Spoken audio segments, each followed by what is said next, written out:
বিসমিল্লাহির রহমানির রহিম। আসসালামু আলাইকুম। সকালের নাস্তা শুধুমাত্র পেট ভরানোর জন্য নয়, এটি কিন্তু আমাদের সারা দিনের শক্তির উৎস। এই জন্য অবশ্যই কিন্তু সকালের নাস্তাটা আপনারা ঠিকভাবে করবেন। কী ধরনের খাবারের আইটেমগুলো আপনারা রাখতে পারেন, আপনারা এখানে দেখতে পাচ্ছেন আমি একটি ডিম নিয়েছি, ডিম পোচ করেছি। আপনারা চাইলে এখানে ডিম ভাজি রাখতে পারেন বা ডিম সিদ্ধ রাখতে পারেন। সাথে অবশ্যই এক বাটি সবজি রাখবেন। আর রুটি হিসেবে অবশ্যই আটা রুটিটা ব্যবহার করবেন। লাল আটা রুটি খেলে খুবই ভালো হয়।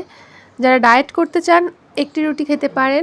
সকালের নাস্তায় যদি আপনি একটি রুটি খান আর এক বাটি কম তেলের সবজি আর একটি সিদ্ধ বা ভাজা ডিম খান, তাহলে আপনি এখান থেকে 200 থেকে 300 ক্যালোরি পাবেন। তো যারা ডায়েট করবেন তারা কিন্তু সকালে অবশ্যই একটা হেলদি নাস্তা করবেন, কারণ হেলদি নাস্তার উপরে কিন্তু আপনার সারা দিনের শক্তিটা নির্ভর করছে। আর সকালের নাস্তার কিন্তু খুবই গুরুত্বপূর্ণ। চিনি জাতীয় খাবার খাবেন না, পর্যাপ্ত পরিমাণে পানি খাবেন। আর স্বাস্থ্যকর খাবারই কিন্তু রোগ প্রতিরোধ ক্ষমতা বৃদ্ধি করতে সাহায্য করে। ধন্যবাদ সবাইকে।